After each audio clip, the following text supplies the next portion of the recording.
صدقہ فطر کے موضوع پر بات ہو رہی تھی۔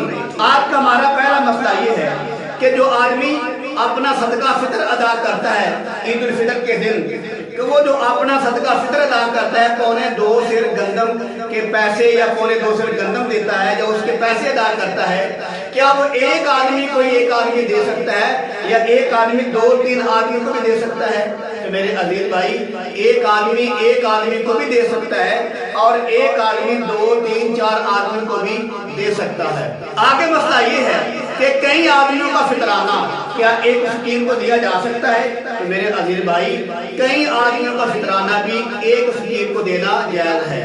آگے مسئلہ یہ ہے کہ اپنا سکا بھائی، اپنی سکی بہن، چاچا چاچی، ماما مامی، پھوپھی پھوپھا، کیا ان کو فطرانہ دینا جائز ہے؟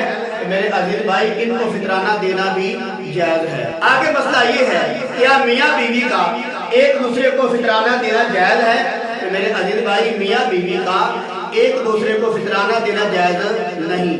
آگے مسئلہ یہ ہے کیا ماں باپ اپنی اولاد کو فطرانہ دے سکتے ہیں؟ میرے عزیز بھائی، ماں باپ کا اپنی اولاد کو فطرانہ دینا جائز نہیں۔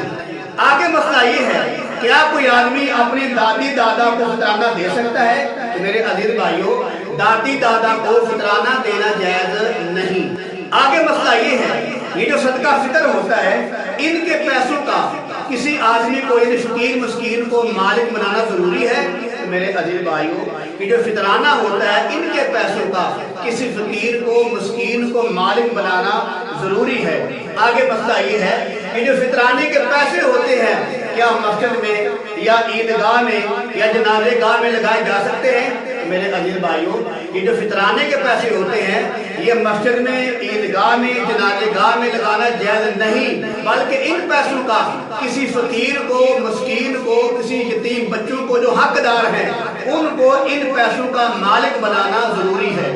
آگے ان کی مرضی، چاہے وہ مسجد میں دیں، چاہے وہ عیدگاہ میں دیں، چاہے جنازے گاہ میں دیں، پھر جائز ہے۔ لیکن آپ ڈائریکٹ جو ہے مسجد میں، عیدگاہ میں، جنازے گاہ میں لگائیں تو یہ جائز نہیں۔ ان پیسوں کا کسی فقیر کو مالک بنانا ضروری ہے۔